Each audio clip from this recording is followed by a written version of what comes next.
manuscript was only completed some 72 hours ago, so that apparently there wasn't time for it to go up for people to read in advance, so I'll try to take that into account. Also, I wanted to thank our conference organizers, to Yoram and Jesse. Not only we got for the general pleasure of the event, but also in particular I find myself so attracted to many of the things that we've heard of or in the previous sessions that I can barely get myself simply to restrain myself to what was supposed to be my contribution, but I'm sort of interested in how it connects to things we've already heard.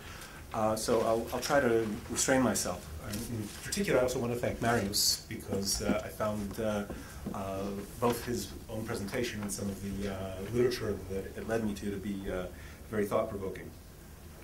Now, I'm coming here on to a slightly uncomfortable way, in that after hearing so nicely last night from Steven Pinker about the better angels of our nature, I'm here to talk about the worse angels of our nature. In particular, to talk about those aspects of human action, agency, and our psyche that we don't always necessarily like to admit that we have them, though in more realistic moods we're quite aware of them. The fact that these nice two-edged sort of facts, such as the fact that we are often ambitious, we want to achieve things,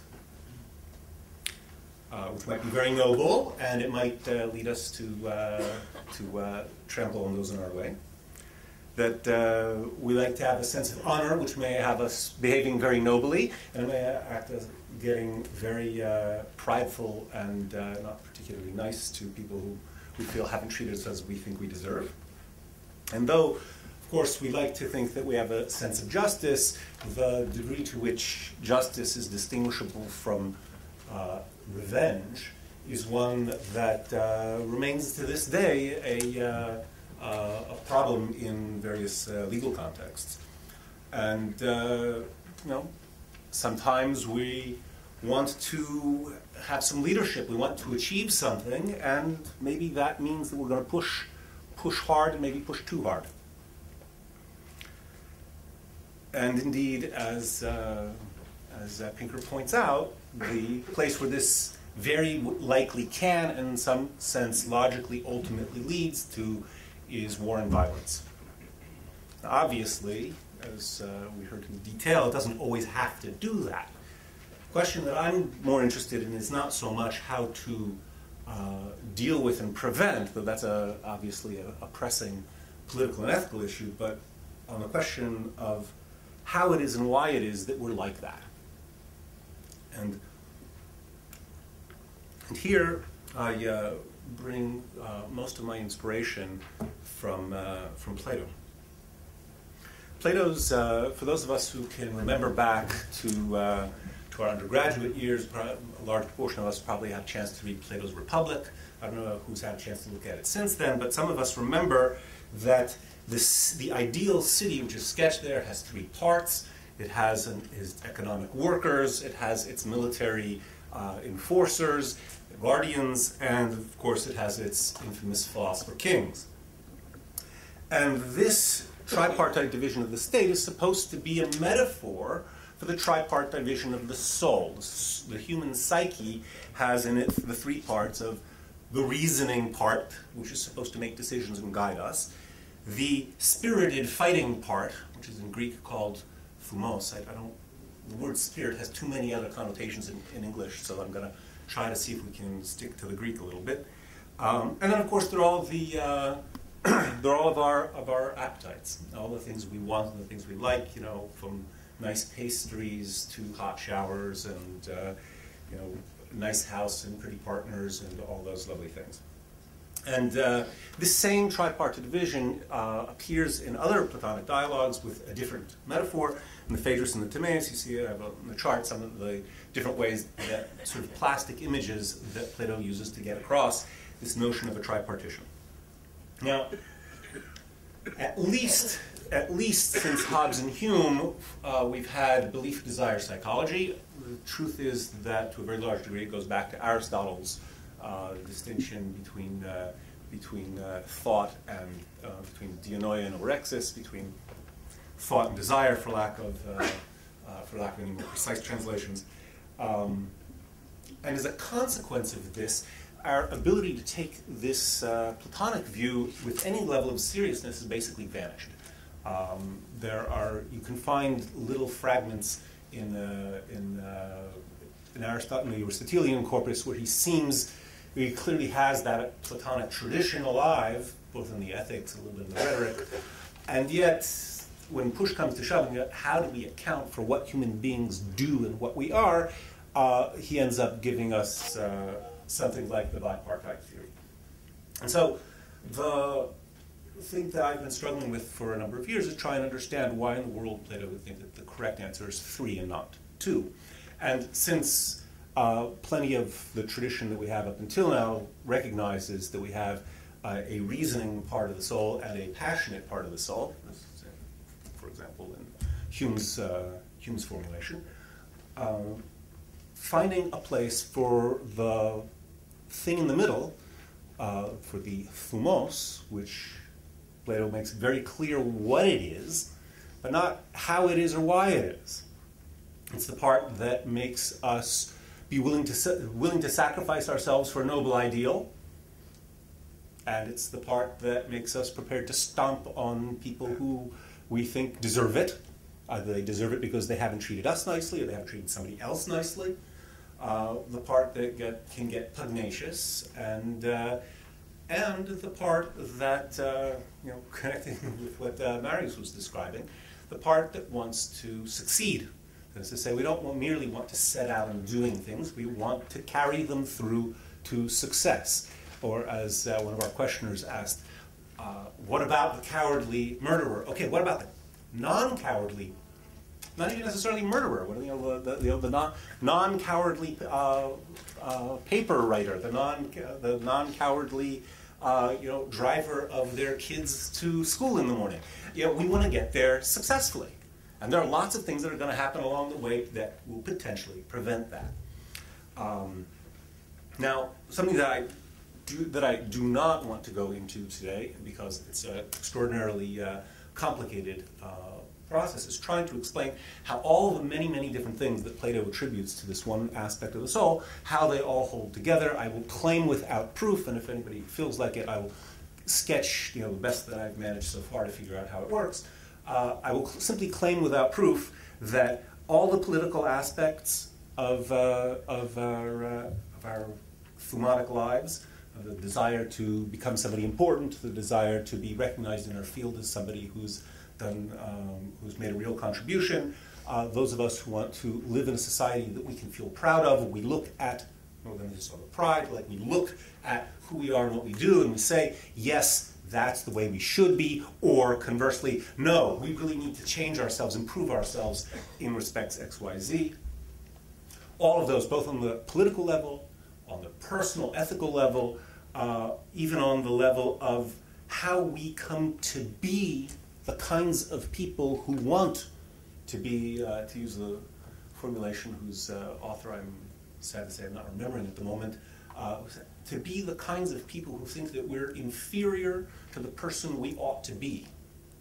So to come to be that kind of thing, Plato suggests that he has an answer to how that works, and to me the jury is very much open as to whether that's the right account of how that comes about. I'm going to set all of that aside, that very large account, and focus on what, if I'm right, is the core of this entire process, the core of the whole machinery, and it's what I designated on the handout here at 3C as the praxis level, the micro level of how we want to succeed at doing what it is we've set out to do. And in particular, we have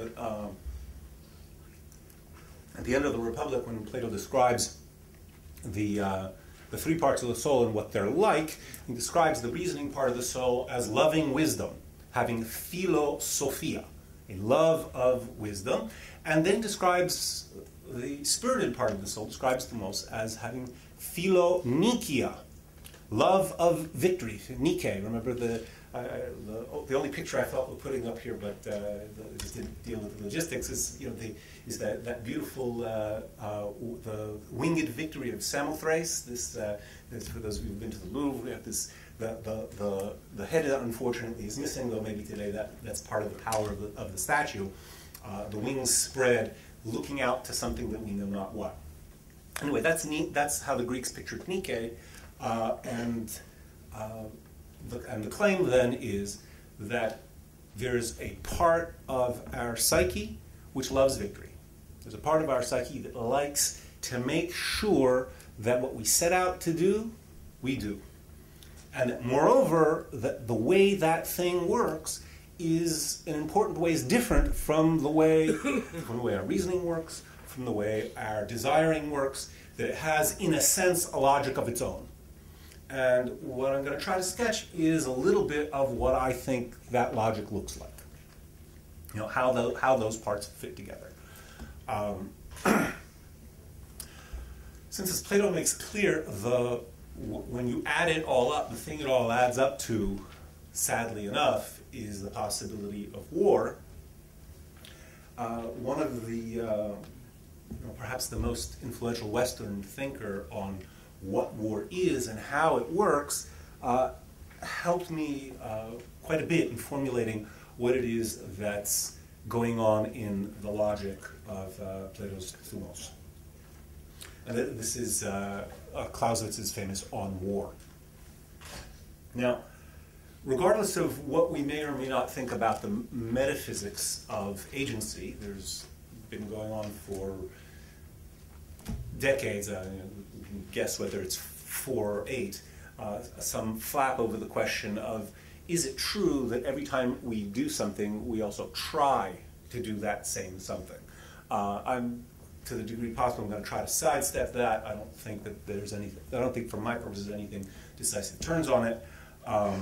But the one thing that I think is important for, at least for the purpose of what I want to talk about, is that lots of the things that we do require what Marius has called robust teleological guidance causation. Meaning by that, there are a lot of things that can go wrong, and to be in control of yourself, and to be in control of your action, and to succeed at your action means that you have to keep your eye on this all the way from start to finish. Now, the description that the term that Clausewitz brought into the bloodstream of military thought, which, in my opinion, has not been nearly sufficiently well understood, not even in the small part of the Western brain that thinks about war, and certainly not, as far as I can tell, outside of it. He brings a lovely metaphorical use of what he calls friction. I don't know if anybody's encountered this concept. I brought here 2 little passages in which Clausewitz tries to explain what he means by friction in war. He says the following. The quotes are on your handout at the bottom. Imagine a traveler who late in the day decides to cover 2 more stages by nightfall.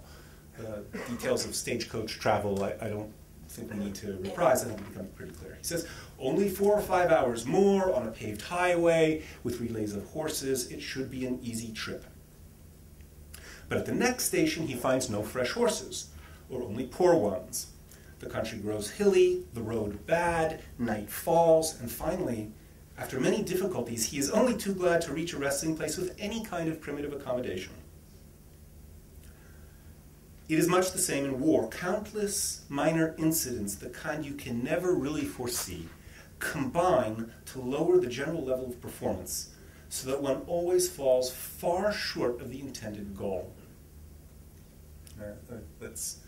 You can never really foresee, but all kinds of things make it hard to achieve what it is you've set out to do.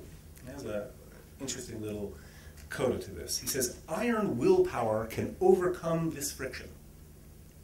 It pulverizes every obstacle, but of course it wears down the machine as well. What he means here by the machine, of course, is the organization of the military force. As you push your soldiers too hard, and they're going to get tired, and they're going to slip in the mud, and the horses are going to, are going to wander off, and somebody's going to break a leg, and before you know it, you're stuck in the middle of the highway without having gotten to where you were supposed to bivouac for the night. I think it describes a little bit, what would it be to try to teach people who don't know about it. He says, until you've been out there in the field, you simply cannot imagine how hard it is to achieve anything. And a phrase that I think has a lot of resonance is, he says, everything in war is simple, but the simplest thing is difficult. There's some resistance out there that's making it hard to do the simplest things. And here's another figure that he uses to describe this. And so before I go to read the second figure, I just want to remark that he also gives an explanation for why it is that you can only talk about friction in terms of figures and metaphors. He says, friction is the theoretical name for the gap between theory and reality. There's always some gap between what we think is going to happen and what actually happens, and friction is his name for that gap. So you can't, sort of by definition, by construction, you can't define this thing, because if you could, then it would be part of theory, not part of the gap between theory and reality. So here's the next figure that he gives us. He says, action in war is like movement in a resistant medium. Just as the simplest and most natural of movements, walking, cannot easily be performed in water, so in war it is difficult for normal efforts to achieve even moderate results. A genuine theorist, meaning of war, a genuine theorist is like a swimming teacher who makes his pupils practice motions on land that are meant to be performed in water. To those who are not thinking of swimming, the motions will appear grotesque and exaggerated. By the same token, theorists who have never swum, or have not learned to generalize from experience, let's leave a large footnote there, who have not learned to generalize from experience are impractical and even ridiculous. They teach only what is already common knowledge, how to walk.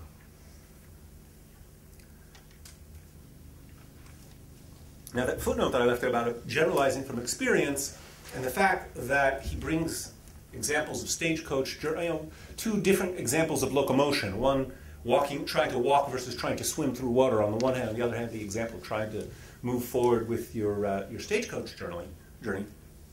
It's clear that friction is not just a feature of war. On the contrary, it's a feature of all action to some greater or lesser degree. War is just the area where friction is at its greatest. Now, because of the number of people and the number of parts in the machine, as it were, the possibilities for one more thing going wrong are open-ended. It says, but the point is, the implication is that for those of us who've learned to generalize from our actual experiences, we already knew this. We already know that, when I will, later this afternoon, I'll have to go pick my kids up from school, the question of where exactly is the traffic going to be stuck? How am I going to get around it? Do I have such an option? How early do I have to leave in order to be able to get there on time? This is real action. Now, there's no point in denying that all of this thinking process of figuring out if this then that, if this contingency then that contingency, that whole rationally articulated description of action is not something that per se, how should we say, it doesn't feel the friction, it simply foresees that, if you get out there, right, that area, that those other schools are letting out right then, so there's going to be everybody stopping to pick their kids up. Don't go that way. Okay, that's a different experience from the experience of sitting there in the car and saying, why isn't anybody moving? And so what I wanted to do is to narrow our temporal focus very, very tightly onto the simplest of actions, which are bodily movements. And the truth is, there we have something else that's going on, which, while it's related to our rationally articulated thoughts about what it is that we're planning to do and why, it has another aspect to it, and it's that other aspect that I'd like to point to it. And that is, first off, on a simple, maybe it's not so simple, but let's say on a primitive sensory level, our vestibular senses, and especially our proprioceptive capacities, right, the ability to touch your nose with your eyes closed, like we always know where our body is and how it moves in a transparent way. If you have to think about how to stand straight, that already means you've lost your balance. Right? It's only when we're tripping, that suddenly all of these, there's a whole wash of things that comes into play the moment you've not reached the top of the stair properly. I want us to focus in on what exactly is happening there. Well, we know we haven't reached the top of the stair because our foot hasn't moved the way it was supposed to. Right? But in fact, we even know where it is and what it's wrong, though maybe we haven't seen the steps, so we don't know how much we missed by, but we know we missed. And note that for that missing, you don't even need to feel any pain in stubbing your toe. You don't need to see. This is something we feel completely internally and transparently, and most importantly, immediately. It's almost, I would say, a part of the failed action that you know it failed. And and depending on how good you are, how expert a step climber you are, you instantaneously know where you failed. Now, I would just like to note that most normative, competent adults are spectacularly excellent stair climbers. I live on a third floor walk-up with 49 steps, which means that if my accuracy of step walking were merely 99%, it would mean I would be tripping every day, at a minimum, once a day. I'll tell you, my 4-year-old does better than that. Right? At the level of precision that we have, the level of expertise that we have in moving our bodies is spectacularly high. And as a consequence, our ability to feel deviations, these are exactly Marius's deviations, to feel our deviations in an immediate, transparent way is on a very, very high level. Now, I wanted to note for us how important that is. As a featherless biped, if I lose my balance, right, and fall, right, it's going to turn out that I have a very good chance of harming myself quite a bit. Right? The reason that cyclists have to wear helmets is not because they're moving very fast. It's simply the fall from that height without feet under you is enough to cause tremendous damage to your head and the rest of you. Right? Anybody who's had elderly friends or relatives knows how much at a certain stage simply the fear of losing your balance is a serious threat. Similarly, let's take another learned motor skill, like being able to chew your food. Anybody who's ever gagged for having not chewed their food properly, this is something you got to get right. The selective pressure on getting these very, very basic skills to an extraordinarily honed level of accuracy is just hard to imagine. This is literally life and death. And similarly, for higher level skills, we get, the pressure on getting them right is not quite as extreme. Though certainly in this country, one of the issues of public debate is one of those skills which is a matter of life and death on the one hand, and on the other hand, we don't always pay enough attention to acquiring it to that level, is driving. Right? Driving a car really is a matter of life and death, as we all know. In this country, there's a very public sense of how many hundreds of people have been killed on the highway to date this year. So the thing that I would like to propose here is that it's obvious that there's at least some level of monitoring. We're watching ourselves all the time, but we're doing it transparently. We only see that we failed when we fail. The whole point of being good at climbing the stairs is that you can pay no attention to it whatsoever. right? You can be on the phone and adjusting your backpack, and the odds of being able to climb up and down the stairs successfully are really quite good. Right? The amount of multiple things that you can do simultaneously are terrific, but then try to pay attention to your steps, and it all stops. Okay? So there's this background monitoring of our actions from moment to moment that's transparent. And the point of its transparency, I'd like to suggest, is precisely so that any aberrations will stand out with extraordinary clarity. And that standing out with clarity is the foundation for being able to correct as quickly as possible. Okay, so I think it's important to recognize that how good we are at monitoring without paying attention is itself a measure of how expert we are at whatever it is that we're doing. We're generally very good at speaking our native tongue smoothly and fluently. Go try speaking a language that you've only learned, some number of months. You have some very rudiments of communication, and you have to spend a lot of time paying attention to vocabulary and syntax, and you can't get your point across so well.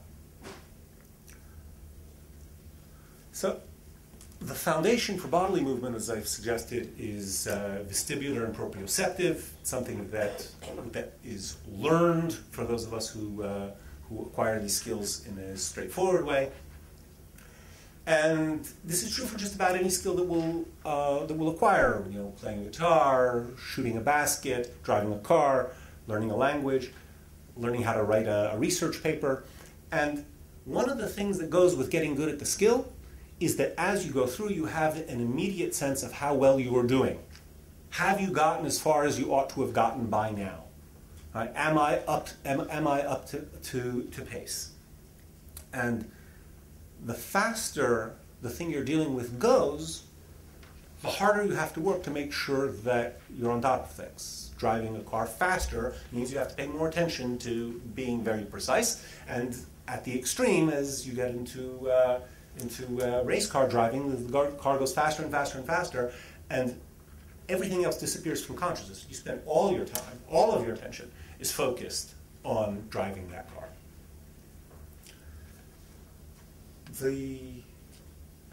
Now, one of the things that happens, that I'm not yet sure myself that I know quite how to articulate this, is one of the things that happens on noting or discovering or stumbling onto an error is that we muster all kinds of capacities for dealing with the error.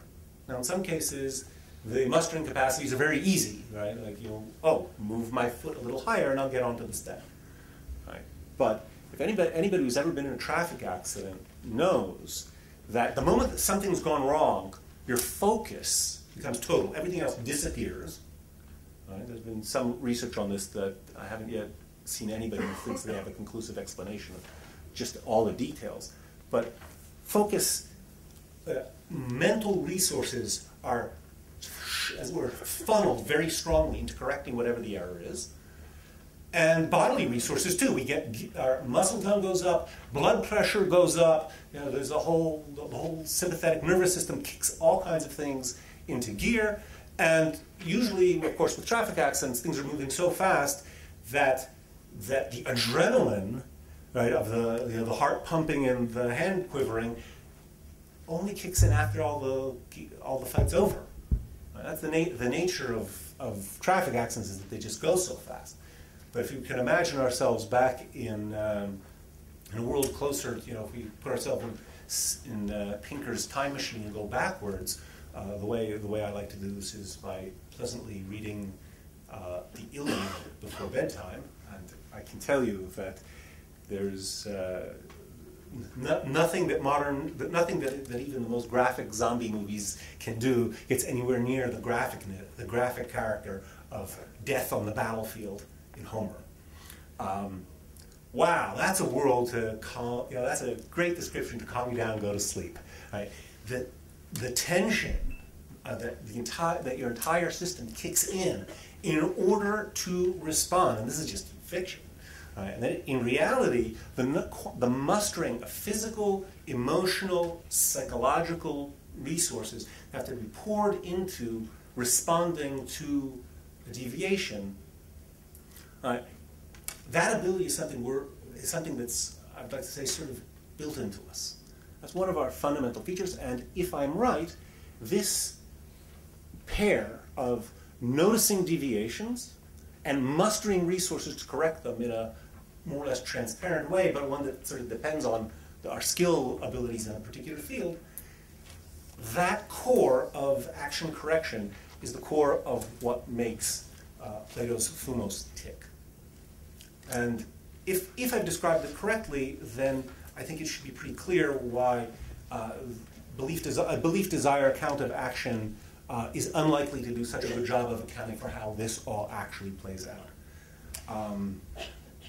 If this is the right accounting for it, and the expression, by the way, that Plato uses for this is kind of odd. It uses a pair of words that are hard to translate, which the standard translation is the preservation of opinions. I would like in this context maybe to sharpen our translation of doxa as expectations, and keeping ourselves in line with expectations. Just think about it. Think of keeping in line with expectations, which includes the emotions of our body, the way we speak, the way we treat people, the way we expect other people to treat us, or each other for that matter. That whole package of having expectations and noticing deviations from them quickly and almost transparently mustering the resources for correcting them. That bundle is the core of what I've called the micro-functioning of thumos. Enough psycho, little ontology. If this account is right, if this account is correct on the very low level, then grinding it through the much more complicated higher levels that Plato describes, especially in the Republic, eventually cranks out to the realm, as I said, of military conflict. And one of the things that I'd like to suggest here is that if it's true that we really have this part of our psyche, then there's really a part of reality that, for lack of a better word, let's just say for the moment, is the objective correlate of thumos, and that's, of course, victory. You can't love victory without there being a victory out there to love. Now, in the paper, for lack of time, I'm not going to go into the details of it, but in the paper I put out a few basic, very rough and ready kinds of characterizations of how we might treat the issue of military victory. First off, let's just note that it's really very hard to give a nice account of what we'll call history without being able to talk at least about political and military victory. If we eliminate the difference between winning and losing in those fields, which there are plenty of historians who've tried to, I think that ultimately that those accounts are deficient. But if we realize how much we lose by letting it go away, then we may be stuck with a classical philosophical problem of what account will give the objectivity of these things. I run through two basic positions that might be attractive that I think fail. One I call the naive realism, in which we imagine that there's some simple positive facts that are the answer to why somebody won the war. You capture the enemy's capital and then you've won. And every one of these candidates you can find convenient counterexamples to. The United States did not lose the War of 1812, even though the British captured and burned Washington, D.C. Maybe we imagine that victory is due to inflicting casualties and conquering territory. Well, the German armies in World War I had inflicted far more casualties on their enemies and occupied far more of their enemy territory when they decided that they had to sue for peace. These simple positive facts aren't good enough. If we want to imagine that there's simple positive facts like warfighting ability, I think the story of the American experience in Vietnam proves that just can't work. There are a whole batch of naive positions that I think can be shown to be incapable of accounting for what actually happens. And conversely, there are a whole batch of conventionalist accounts for what would it mean for there to be a victory out there. Well, maybe it's because both sides agree that the winner has won and the loser has lost.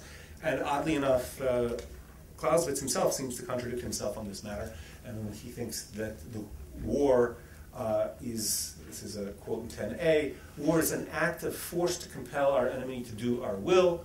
Well, if it's simply a matter of will versus will, then the meeting of the wills constitutes the victory.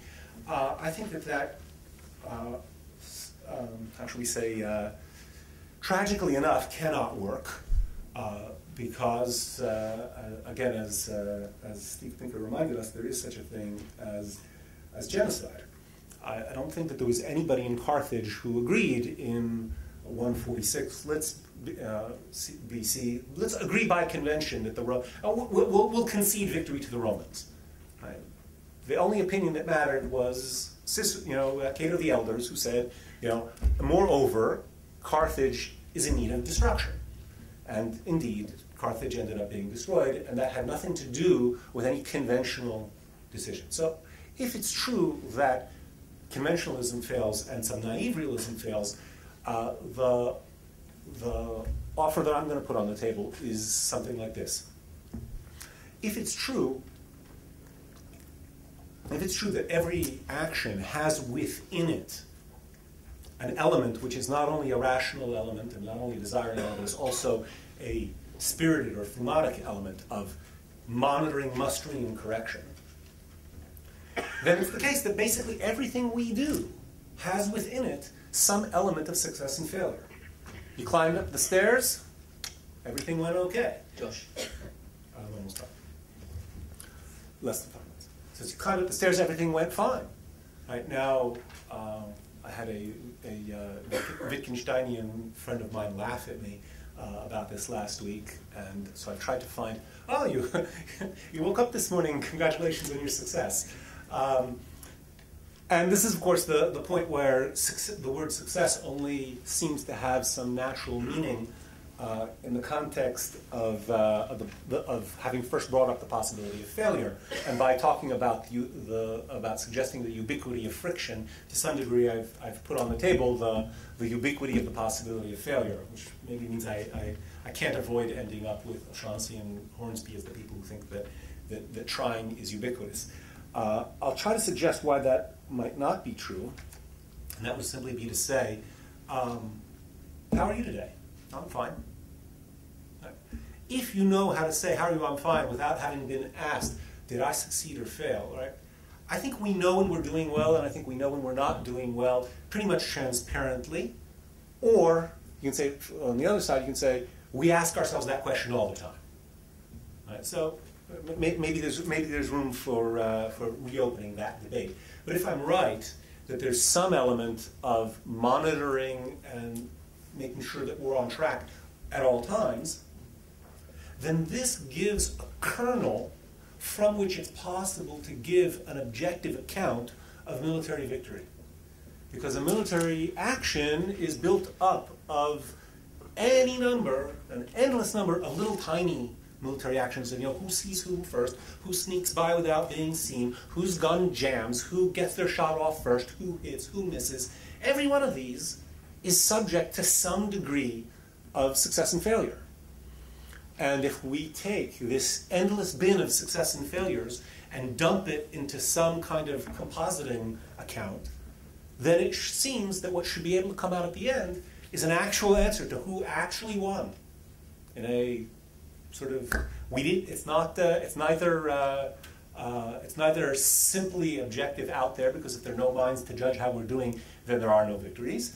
And it's also not just in our head, because if we didn't do it and find out whether it worked or not, then it didn't happen. And there's no, without that, the back and forth between our intentions and the world that either does or doesn't comply, then this whole business just doesn't get off the ground.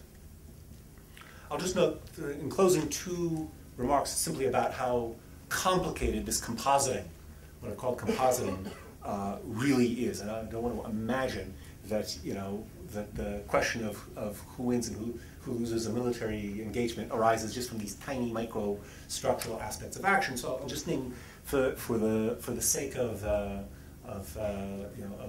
whetting the appetite, I'll name two aspects of that composition that will suggest just how difficult it is. One is to take some inspiration from Aristotle and reverse a metaphor that he uses. Aristotle assumes that we know that when we're doing scientific demonstration, you can't demonstrate everything. Demonstration begins from certain undemonstrated first principles. That raises the problem of how do you get to those first principles? And Aristotle famously does not go with Plato in imagining that you have to look away from the sensory world, but rather thinks that if you look very deeply and very carefully into the sensory world, you'll come to detect the actual first principles that are there, what's really going on there. And this is the very last section of the posterior analytics. He compares many sensations build memory, many memories build experience, and looking deeply into experience allows you to intuit the undemonstrated first principles from which everything else can follow. And he says, to what may this be compared? He compares it to how a rout in battle is overcome. This is a quote in 11a. He says, as in a battle, when a rout has occurred, first one man makes a stand, then another does, then another, until a position of strength is reached. Now, that's, to explain an obscure thing A by obscure thing B doesn't necessarily explain anything. So I will just, for the benefit of epistemologists, suggest here that as easy as we all know it's tremendously easy to get from sense data to the laws of nature. If you know how to make that easy story work out, then it's just as easy to get from the individual successes of little actions of individual actors and build them up into success on the battlefield.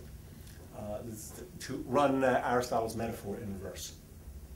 Lastly, remarking on how difficult this composition is, I'll also add that there's a level in which we all know that the composition has multiple levels, multiple hierarchical levels, both up and sideways, and that the connections between them are often paradoxical. The notion of Pyrrhic victory is that I won the battle, and by winning the battle, I lost the war. We know that that's just a reality. Similarly, the adage, if you wish peace, prepare war. Wow, how's that for a paradox?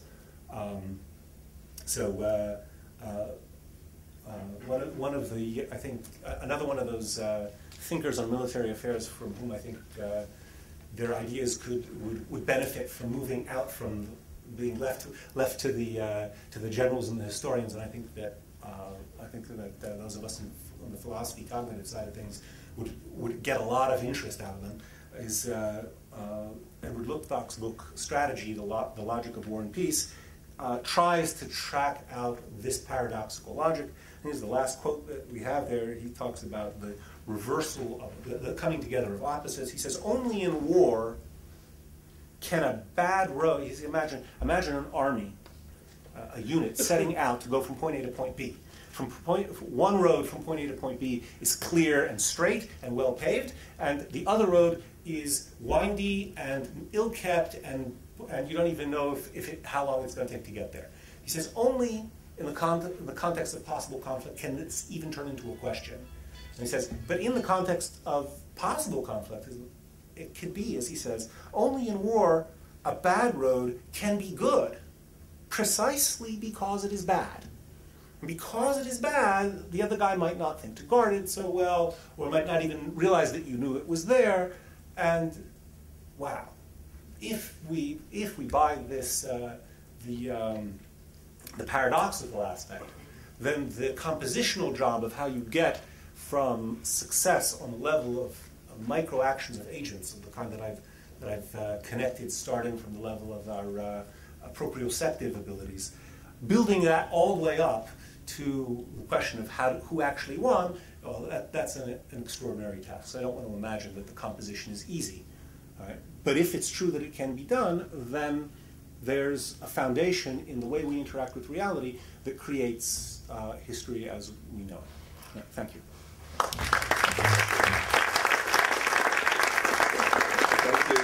Thank you, Josh. Questions? Yes, please. Mike?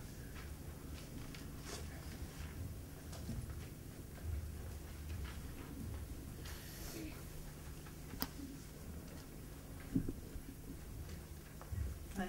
Yeah, this is not a question, two very short comments. You're probably very familiar with Clausewitz, so maybe you should look at, do you know the triangle of the government, the people, and the military? Right. So maybe it's, I don't know if he took it from Plato, but maybe it's an analogy, not for an agent, but for, a country or people. Very interesting. So maybe you can use it. Very interesting, thank you. And the second comment, from what you say here, friction seems like a bad thing that can happen and hold you from achieving your target. But I think that, and this is the way Clausewitz really saw it, but maybe today we can look at friction in a different way, in a positive way. Because when you plan ahead, and even if you think about many possibilities that can go wrong, until you really engage, you don't really know what will happen. So sometimes, even though you have a very good plan, you have to actively go into friction in order to learn, because you have a rival that it's a contest of wills. So you have to cause friction intently in order to learn what your rival is planning. And so it's not just monitoring, mastering, and correction. It's something, learning must be there also, okay? Absolutely. In order to come with the best plan, even though it's different from what you planned. Thank you, Yael. Two thoughts on that. First off, on the triangle, I'll look into it. I suspect you may very well be right. Following actually on from that, it's important to realize I'm trying to give an account of this intermediate part of the soul. It's by no means the full story.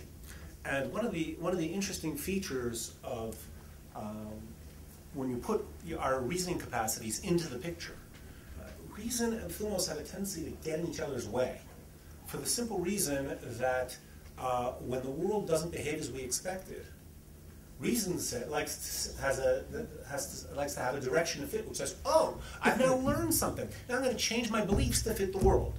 Whereas thumos, in defending beliefs, says, no, I'm going to change the world to fit my beliefs. And you can't do both.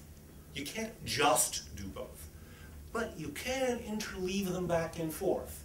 And one of the things that you're suggesting is that encountering what thumos would say, I'm going to fight it through here. Say, no. Maybe you've now just learned something that you can use to change your whole understanding of the situation. Reason likes friction.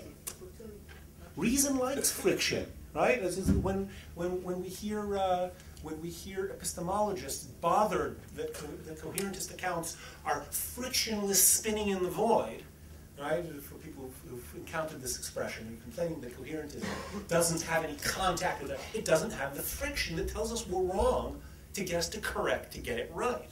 Reason likes friction. And one of the more interesting features, this is peculiar, I think, to Israeli military culture and to some degree Israeli culture in general, there's a general suspicion of well-formed plans and a more open willingness to improvise as you go along, meaning get out there, get the friction of what's going on, and once you have that feeling, you'll have a better chance of success. Now, if what I've said about the respective attitudes of reason and thumos to friction is correct, that attitude of improvisation is actually a reason-heavy style of war. It's one that says, we don't know what the right way to win here is, let's go out there and find out, and we'll make our plan up as we go. That has its problems. Israel's military history is not as is not as uncheckered as some people would like to make it sound. So I'm not convinced that is, a reasoned way of war, that's a better way to succeed. I think the question of how to get reason and thumos working together in a proper way, that's the goal that the Republic even claims it's going to deal with and never really does. It says that that's the single biggest ethical challenge for people who take this tripartite model seriously. In regards, Fred Tauber, in regards to the tripart model, I appreciate that schema very well, and I don't know if this is a question or a comment, but in the modern parlance, Nietzsche, of course, is establishing an ontology of the will, and reason and emotion emanates therein. So in terms of the history, as it were, of Nietzsche, who is a shadow figure in this conference, I suspect, did refract Plato's schema in a particularly important and, I think, a fecund way. I'd like you to comment. Thank you, Fred. No, there's even an autobiographical aspect here, and that the dissertation that I set out to write was supposed to be on Nietzsche. And after having drafted for a year in military service, I ended up not being able to go back to where I'd been in the Nietzsche work, and ended up learning Greek and doing that work on Plato. So that at least for me, it has part of the personal story of how I got there, comes from trying to confront the things that Nietzsche's put on the table. And I think that the tripartite, the Platonic offer, it's certainly richer. It's certainly richer than Nietzsche's monism. The question of whether that richness is helping yourself to things you don't really have a right to. I think that one of the things that Nietzsche would complain, if I were to come and try to convince him that the tripartite account is better because our reasoning capacities have a different structure from our will to power tendencies, and there are different constraints as to how it does work and doesn't work, and that therefore we need a richer account, and that your metaphysical monism isn't going to work. He might reply, my friend, you've helped yourself to assuming that all these things exist out there, but when you really track it down and say what's really there are different forms of will to power. I'm not sure that that's necessarily a complaint. Maybe one of the replies would be, okay, there are different forms of will to power. Could you tell me a little bit about what distinguishes those forms from one another? I think that's one of the problems in Nietzsche's zest to try to pull the parts together, is that he recognizes that this one core thing expresses itself in different ways, but I'm not convinced that he's really thought through the systematicity of the different ways it expresses itself. And if the different ways that it expresses itself really do have this kind of systematicity, then the tripartition falls out. One version of it as a possibility. This particular version is actually mooted in Book 5 of the Republic. Excuse me, I'm misremembering the quote at the moment, but he says that just that in the same way that when you take a body of water and you can channel it or canal it in different directions, he says that the same way you take a person and they become more thoughtful, more introspective, more bookish, more discussing, and they become more philosophic. And their energies go there, but if you move them toward political life and toward involvement in society and toward involvement towards getting things done, their energies go that way. So the suggestion that's put there is that there may be some monistic substrate to it all, which Nietzsche might be happy with, but that its expressions have a comparatively limited set of basic options. And I think that exploring seriously, if there is such a map of basic options, I think that's really worth doing. You and then Marius. Yeah, my comment actually goes in the direction of reason and reality. I believe that if you look, and I want to take an example of a very everyday example. If you don't have different scenarios, then we know that you can't win in a war. You have to set up different scenarios, and you have to say, okay, if I do this, what does the other party do, etc., etc. But what we are seeing today is, in the history of our region and also in Europe, that reality is all the time surprising us. We didn't know the wall was going to come down. We didn't know that all these revolutions were going to happen, etc., etc. So, in the light of that, don't we really have to say that there is such a thing as the ability to react, and not only if you see the steer is all of a sudden bothering me and I didn't lift my leg, but actually to react to things that are beyond my reason. Now, I know that's a very difficult statement, especially in such a lecture. But if we don't, that means if we rely on our reason to react to situations that are surprising us all the time, then it doesn't work. We see it doesn't work. We're in a totally different ballgame. So that means today we already know whether it's going to be at the other end of the We're very good in predicting things, but we're not good in predicting what people are going to do next. And this is what interests me most now. Actually, I'm not sure that I know how to. I don't think that I have any need to even quarrel with what you put out the table. I mean, I think it's obvious that often we just don't know. Now, one of the things that sort of the psychic dynamics that I described here, one of the things that it takes for granted is the entire aspect of marriage was called the bifurcation, i.e. of decision making. This is all like, this didn't even touch on the question of how it is that our different tendencies come together to being able to decide one way or the other. And it's simply pre-assumed that somehow or other that happens, which I simply haven't touched on Plato's account of that. But I think that you're right to say that one of the decisive questions is how we treat surprise. The more that we think that surprise is something that we need to be open to, that surprise is a good thing, surprise is where we're going to have opportunities, where we're going to learn, where things might turn out better than we had hoped, the more that we think that surprise has that character, the more we're operating on the more reason wants to see what's out there. That's philosophy begins in wonder. Right? Whereas there are certain circumstances where surprise is not good. You know something? When I put my kids to bed at night, I'm really not looking forward to surprises. You know, when my 2-year-old starts crying in the middle of the night, I'm saying, what's going on? What's the problem? I would rather not have to be asking those questions. Obviously, once I'm there, I'm going to have to deal with them. But wouldn't it just be nice if we got a good night's sleep for a change? So what I'm saying is that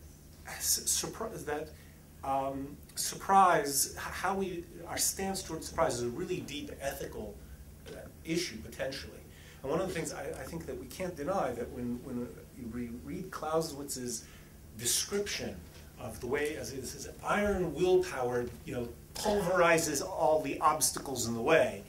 Wow, I can hear the German General Staff there, right? And when he reminds us, of course, it wears down the machine as well. Well, that's not a machine, that's us. And the tendency to say, I'm really not excited at having iron willpower wear me down. I think that's a stance that's increasingly valuable to us on the one hand, but on the other hand, I think we remember that there are moments where maybe we need to sacrifice ourselves to achieve something that's worth doing. So the key to victory, according to the description you gave, is the thumos.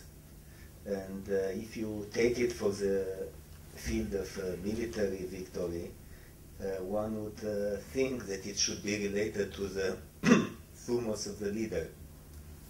Now, looking at examples I mean, one would think that leaders like Napoleon and Hitler would be characterized as being having strong thumos, like very powerful figures who, but nevertheless, they ended in defeat. So I suppose, I mean, I'm just trying to provoke you to try to make this a bit, when you take this example, an example to what is really needed. I mean, probably it's not enough to be stubborn, to have, I mean, something, maybe the use of reasons together with. Yes. Look, maybe my title, "How to Succeed," was a little bit too selling more than I had to offer. I meant it in the sense of how is it possible for there to be such a thing as success, not in the sense of here's the cookbook, here's how we're going to win our wars and our other get all our errands done properly. I think that you're quite right that to put it just at its simplest, thumos is necessary but not sufficient. It's simply not sufficient. And in fact, review the stubbornness, the iron willpower of characters like Napoleon and Hitler, and you get a textbook study in thumos that is not ruled by reason. Let's remember on the Platonic scale, the reason ideally rules thumos and tells it when it's worth fighting and when not. Right? Like we just famous exemplars are the Hitler's leading generals. Erich von Manstein was saying, you gotta withdraw from Stalingrad. There's no point in leaving the Sixth Army there just to be, butchered. Pull back. And Hitler said, no way, I give up not an inch of ground. Right? And of course, that led to where it led. And Hitler's generals were just beside themselves with, like, are you so blockheaded that you don't understand that you have to pull back in order to regroup to attack again, right? The only thing that that I'll remark is the moment that you bring in this interleaving of prudent calculation of the odds versus stubborn sticking to your guns. Whoa, get that interleaving to work out right. Good luck. Okay, sorry, but we ran out.